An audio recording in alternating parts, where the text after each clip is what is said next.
defines a real man, I would say someone who's responsible enough to kind of own up to their actions and then be prepared to kind of do their best, whether or not they have the best things going for them, or whether or not there's obstacles or adversity. A real man is always going to try to step up to that and try to do his best. What defines a real man? I would have to say knowing who he is as himself. He has to know who he is and have strength in knowing who he is, being respectful, being proud of himself, and being able to take care of those that he loves. Attitude, the way he carries himself, how he thinks, how he speaks, his sense of responsibility, how he takes care of his responsibility, the role he plays in regards to his loved ones, his family, his education,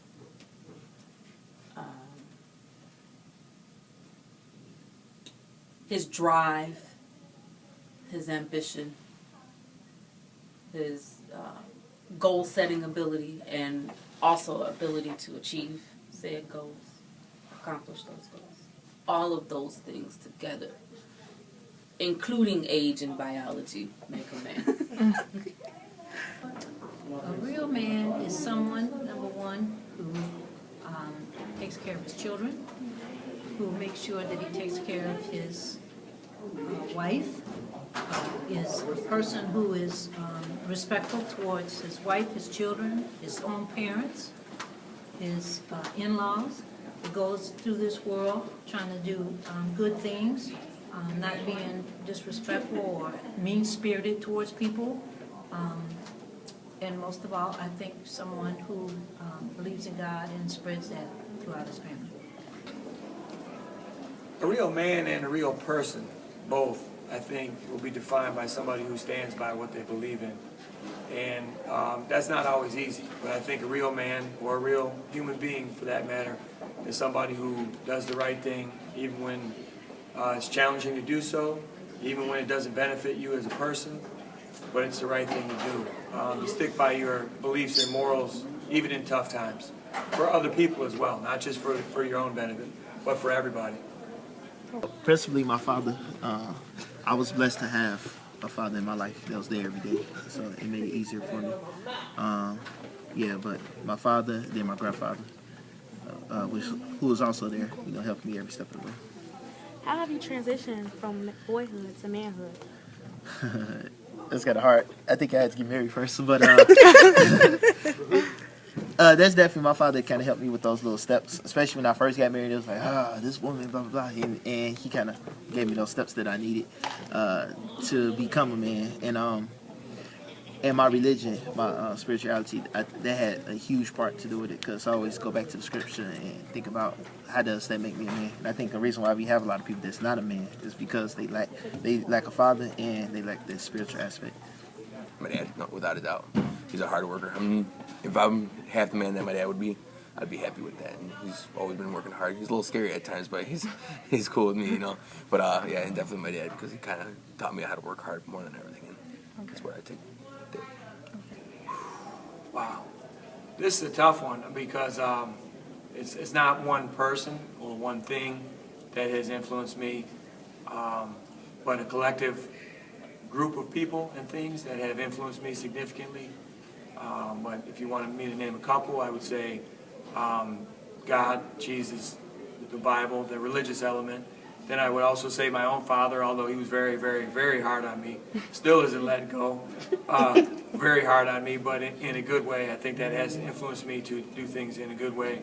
And then I would definitely give a shout out to people such as coaches.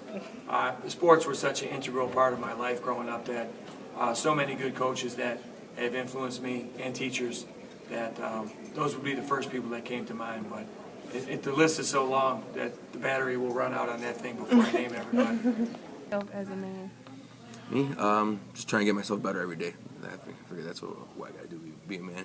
Eventually I want to be a father, not for a long time, but I want to be a husband, then a father first, but that's not coming anytime soon. But besides that, just try to get myself better every day and prepare myself eventually for that day. You know, everything I do, I want to do it right, do it to the best of my ability, and then I think everything else will work out in its own. Moved out of my parents' house. No, I'm just kind of how do I change this from boy to man?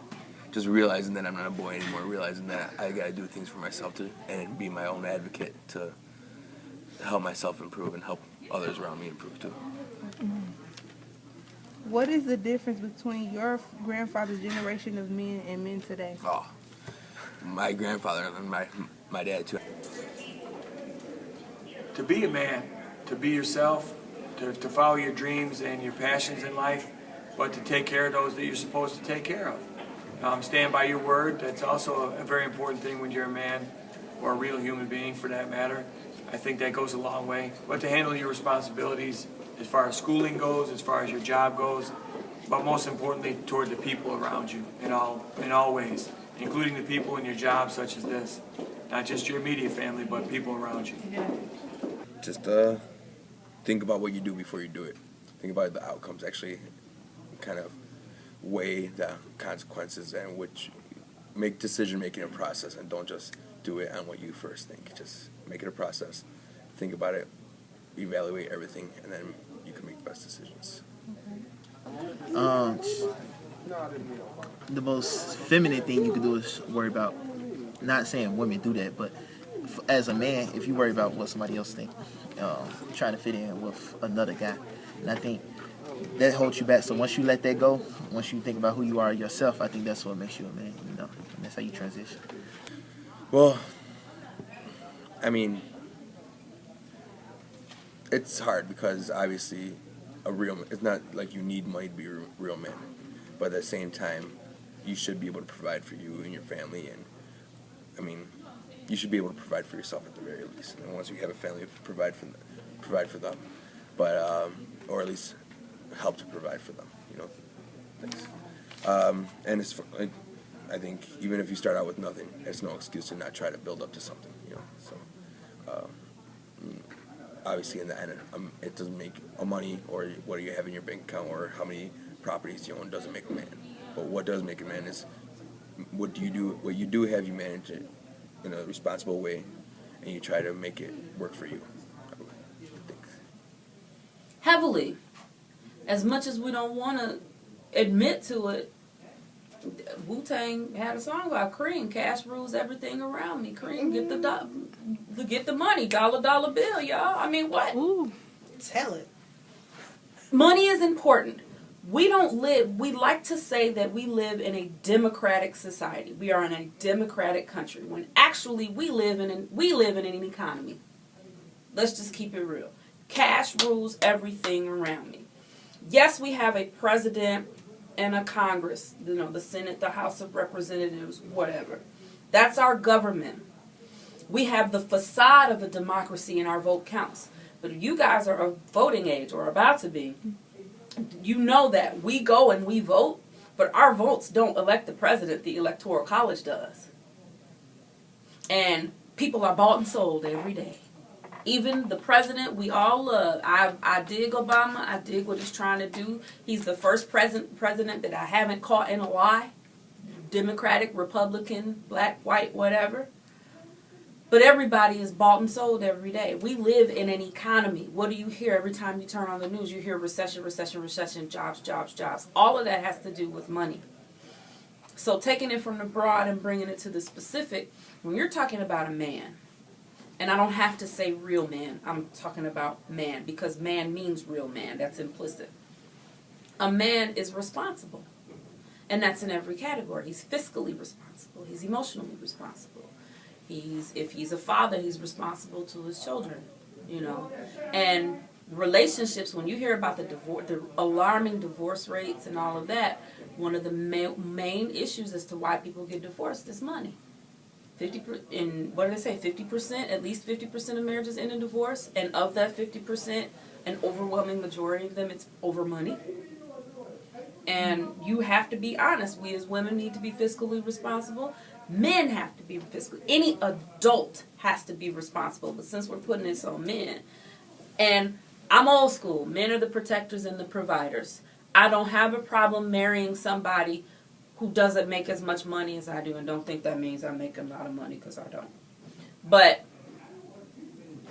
men are the protectors and the providers. I'm not getting away from that. And that's not just because that's something that I grew up with. That's something I truly believe. And I've seen that, and I've studied enough different religious texts and academic texts to know that the giant, overwhelming, consistent, traditional worldview about male-female roles is that man is the protector and the provider, period. So if you can't be that, then I question your manhood. Thank you, Ms. Howard. You're welcome. Yeah, like I said, you gotta earn your keep. You know, when I see when you letting your woman or whatever, you know, or your mom especially, you know, take care of you, I think that's you have no business saying you're a man. You're not a man, you know, because somebody's giving you something, and that's why I think, you know, being a man, you gotta earn your keep. I think financial assets is just a tool, you know, like in a toolbox to help men support their families, you know, to take care of them. Real men do that. I think that men who don't do that, who don't stay in the lives of their children, I don't really believe that those are real men. Here's an example. My ex-husband and I are divorced. We never put our son in the middle of our divorce. And my son, of course, is grown. But the bottom line is him and his father have a wonderful relationship. I have a great relationship with my ex-husband. He calls me on my birthday, every holiday. I think that's the sign of a real man. He takes care of our son. He comes here. They go see baseball games. My ex-husband lives in Philadelphia. And he's remarried. But still, you know, he's always calling me. We joke with each other on the telephone and stuff like that. That's a real man, in my opinion, you know, because his first goal was to make sure that his son was taken care of, that his son went to college, all of that happened, and he's always been in my son's life. I don't think it does define a man, because I think finances are important in that you take care of your family with them and the people that you care about, and you need them to a certain degree. But I also don't think that, I don't define myself based on my salary. I think that I live comfortably and I have enough to get by, but I don't think that that's the number one thing that defines me as a person at all. I wouldn't even put it in the top 5. But I think that as long as you can take care of those that you're supposed to take care of, and you have the things you need, and you're willing to give to others with your, as my pastor puts it, time, treasure, and talent, then I think you're okay. In other words, that's not the number one thing that defines me by any means. Me personally, I don't think they do, and I don't think they should. It is part of what a man feels to be a man, is that you have to provide for your family, and as long as a male is providing for his family emotionally, finances in my eyes come separate. It helps, but it doesn't determine who he is. I'm Mexican American, so my grandpa always lived in Mexico. My dad was originally born in Mexico, so women are just a lot more submissive, I guess you would say. Like my mom to this day, like she picks out my dad's clothes, like she cooks everything for him, and like she even to when he goes to bed, she have his bed all nice and made up for him. Well, they share beds with whatever, but his side is all nice and made up, and she basically tucks him in, and it's not like they're not doing it because it's oh, I'm the man, I'm better than you. It's just kind of the roles that they play, you know. Like my mom loves doing it. If she feels weird if she's not cooking my dad something, and nowadays I have a girlfriend, it's a lot more egalitarian, we're on the same page. Sometimes we share responsibilities and things along those lines. So I think Mexican men from the older days were looked at women more as something kind of to wait on them, to tend to them, and now you realize that it's not really like that these days. Wow. I would say the previous generations have been more stereotypical of a patriarch type of situation, where you have the man who he's in charge, whatever he says goes. Whereas today's society, there's less emphasis on the patriarch type of family, and it's more of a, more of a community within the family. Everybody has a say, whereas before women wouldn't even work. They had to be at home, take care of the kids. They had, dinner ready when the man came home. The kids were nice and primed and pressed, whereas today everything's still crazy, but everyone runs up and says, "Hi, Daddy," and make dinner together, clean up together, that type of atmosphere. Ooh, very good question. My grandfather's generation. Unfortunately, my maternal grandfather passed when I was 4. My maternal step grandfather, if you will, passed when I was about 7. And I never knew my father's father. I might have met him. No, his biological I never met. His adoptive I met once.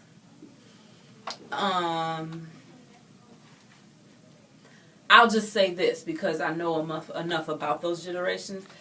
Men did a lot more courting. Do you know what courting means? Like dating? Courting is not just dating. Courting is pursuing and pursuing respectfully. When you're speaking about relationships and things, courting is pursuing respectfully. I'm going to come to you. I'm going to ask you what's your name, how you're doing. I'm going to take you out. I'm going to ask permission from those who are responsible for you, be it your parents, whatever your family.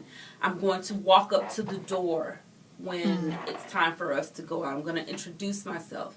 My pants are going to be at my waist. I'm going to make eye contact and shake hands. I'm going to take you out. I'm going to find out more about you. I'm going to hold open doors. I'm going to offer you my coat. I'm going to offer you a seat. Those types of things. And then we're going to date and progress. And there's not going to be any undue pressure as far as either sexually or moving too fast or anything like that. I'm going to win your heart. That all of that together makes courting. But that's not totally on the men, the fact that men don't court nowadays like they used to. Because we as women, we don't demand that. Not even demand, we don't command that. It's a difference between demanding respect and commanding respect. Demanding respect implies force. I'm forcing you to do this. Command is automatic. When I walk into a room, how does the room respond to me? Commanding is natural. It's how you carry yourself. So that's one, and I say that going back to the original question, that's for men too. I don't think our men command respect anymore. We're too busy fighting and demanding respect. But our men, this generation and my generation and you guys' generation, oh Lord, I'm getting old. Because I am the parent generation of you guys. And I've seen a steady decline. Our men, our males, our boys are demanding too much instead of commanding enough. How you look, how you stand, how you speak, how you act. All of those things attract certain responses. So that's the biggest difference, the demand versus command from the generation. And then just the value system has changed too. But all of that all falls under the same category.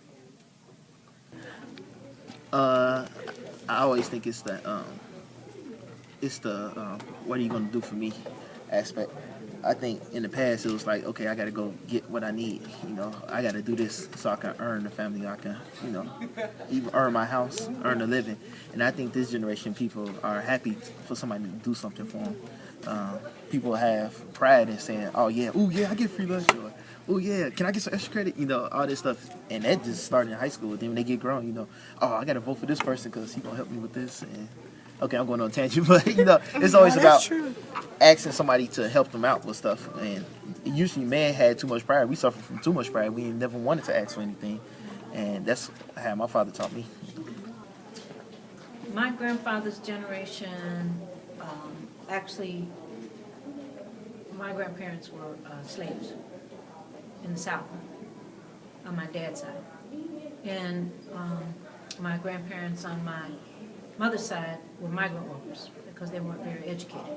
My father's grandparents were educated people.